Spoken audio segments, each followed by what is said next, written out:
Opening comment Sudhanshu Trivedi, अनुराग भदौरिया, पंकज शर्मा। इन तमाम संगठनों पर भी लगाम लगाने की जरूरत है। लगाम लगाने, पंकज शर्मा जी, ओके अनवर साहब, तो वो ओके, और उधर झाजी को लाइए, सतीश जी आ रहा हूं, बड़े सुधांशु जी डाल सकते। पंकज जी के बाद पंकज जी। देखिए, नेपाल में जो कुछ हुआ वो क्यों हुआ? वो इसलिए हुआ कि भ्रष्टाचार चरम पर था। वो इसलिए हुआ कि आर्थिक असमानता इतनी ज्यादा बढ़ गई थी कि उसको कोई बर्दाश्त नहीं कर पा रहा था। बेरोजगारी चरम पर, महंगाई चरम पर। तो जब ऐसी स्थितियां होती हैं तो इस तरह के प्रसंग सामने आते हैं, और दुनिया के जिन जिन देशों में ऐसी स्थितियां जब जब उत्पन्न हुई तब ऐसे प्रसंग सामने आए हैं। अब कहा यह जा रहा है कि ये कम्युनिस्ट सरकार के खिलाफ विद्रोह, ये किसी कम्युनिस्ट सरकार के खिलाफ विद्रोह नहीं है, ये एक नाकारा सरकार के खिलाफ विद्रोह है, ये एक निकम्मी सरकार के खिलाफ विद्रोह है। इसको छोड़िए, सत्ता का चरित्र एक ही होता है। ये कह रहा हूं, नहीं पंकज शर्मा जी, वो पूरा डिबेट का मैं कह रहा हूं विपक्ष यहां पे देश में एसआईआर का बहाना लेके, Sharma I am speaking, last time I check, can I be on air, thank you, visual change right now. मैं ये कह रहा हूं, no visuals, out of visuals.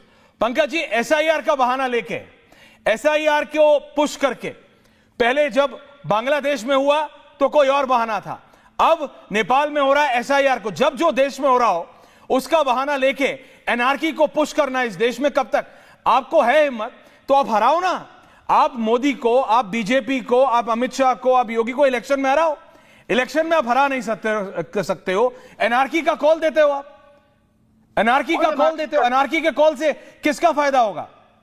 कौन एनआरकी का कॉल दे रहा है? कौन नहीं दे रहा है? विपक्ष के आपको सुनेंगे आप नेताओं? कोई नहीं है, आप कह रहे हैं कोई अराजकता फैलाने का अगर आह्वान कर रहा है तो उसको पढ़िए, लेकिन अगर निर्वाचन आयोग की खामियों पे बात करो तो आप कहेंगे कि भारत के लोकतंत्र पर सवाल उठा रहे हैं। भारत के लोकतंत्र को कुचलने का काम अगर कोई भी संवैधानिक संस्था या मनमौजी शक्तियों का कोई समूह करने की कोशिश करेगा तो क्या सवाल भी नहीं उठाएंगे?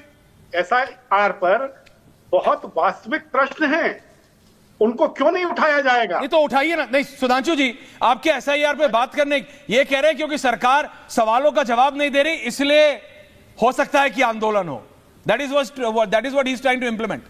सुधांशु त्रिवेदी, देखिए, मैं इसका रिवर्स में जवाब देता हूं। यानी आपने स्वीकार कर लिया कि ईवीएम हैकिंग का आपका आरोप झूठा था, तब आप आकर यह आरोप लगाने का नैतिक आधार रखते हैं, वरना नैतिक आधार ध्वस्त। हकीकत यह कि वो भी झूठा था, यह भी झूठा था। दूसरा, आपने कहा किसने कहा कि आंदोलन करके उग्र हिंसा करो। दिसंबर 2019 सीए आंदोलन के समय